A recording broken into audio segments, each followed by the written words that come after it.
ঢাকার আকাশে তখনও সূর্য ওঠেনি, রাস্তাঘাট নিস্তব্ধ, যেন কোনো যুদ্ধ বিমানের শব্দ শোনা যাবে বলে প্রস্তুতি নিচ্ছে শহর। কিন্তু না, আকাশে কোনো যুদ্ধ বিমান নেই, নেই কোনো মিসাইল, নেই কোনো প্রতিরোধ ব্যবস্থাও।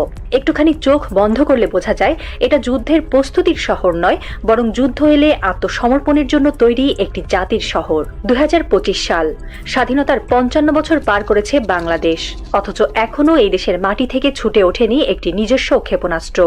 দেশ এগিয়ে যাচ্ছে এই স্লোগানের ধ্বনিতে চারপাশ মুখর, কিন্তু গন্তব্যটা কোথায় কেউ জানে না। এই না জানা গন্তব্য, এই বোবা গর্ব, এটাই আমাদের জাতিগত স্থবিরতার প্রতীক হয়ে দাঁড়িয়েছে।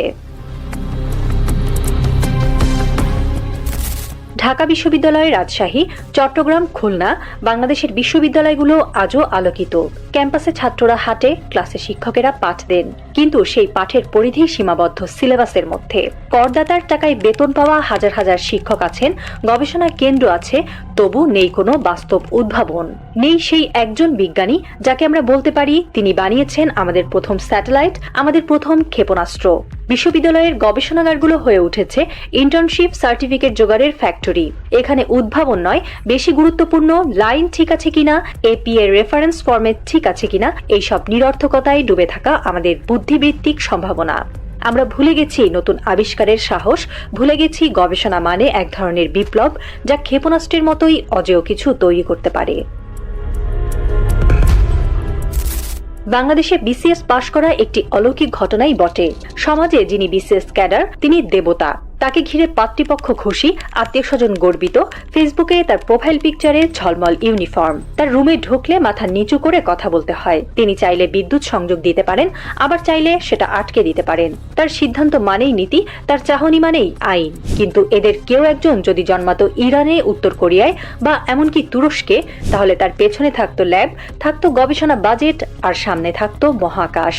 এই বিসিএসদের কেউ হয়তো ডিজাইন করত গাইডেড মিসাইল, কেউ হয়তো কৃত্রিম বুদ্ধিমত্তায় চালিত প্রতিরক্ষা সিস্টেম। কারণ তাদের সেই মেধা আছে, তাদের সেই ক্যালকুলেশন স্কিল আছে, সেই চাপ নেওয়ার অভ্যাস আছে। কিন্তু আমরা তাদের দাঁড় করিয়েছি দালানের মেঝেতে দাঁড়িয়ে হিজরতের আবেদনে সই করার লাইনে। আমরা মেধার অপচয় করেছি একটা নিরাপদ জীবনের বিনিময়ে। এমনকি তাদের ভাবনার সুযোগও দেইনি। তারা যেন ভেবে না ফেলে দেশটা বদলানো দরকার। তাই আমরা আগে থেকেই তাদের ব্যস্ত রাখি নতুন পোস্টিং, নতুন চেয়ার, নতুন বেতন স্কেল এসব দিয়ে। আমরা তাদের ঠেলে দিলাম রুটিন ফাইলের নিচে 8টা 5টার মধ্যে গৃহ ঋণ আর প্রমোশন স্লিপের গোলক ধাঁধায়। শিখালাম পিয়ন হয়ে থেকো, স্যার ডাক পাবে। শুক্রবারে ঘুমাতে বললাম এসির নিচে, দেশের জন্য চিন্তা করতে বলিনি। এই যে সেরা মেধাবীদের আমরা গিলে ফেলি, এটা কোনো বাইরের শত্রু না, এ তো আমরাই করি।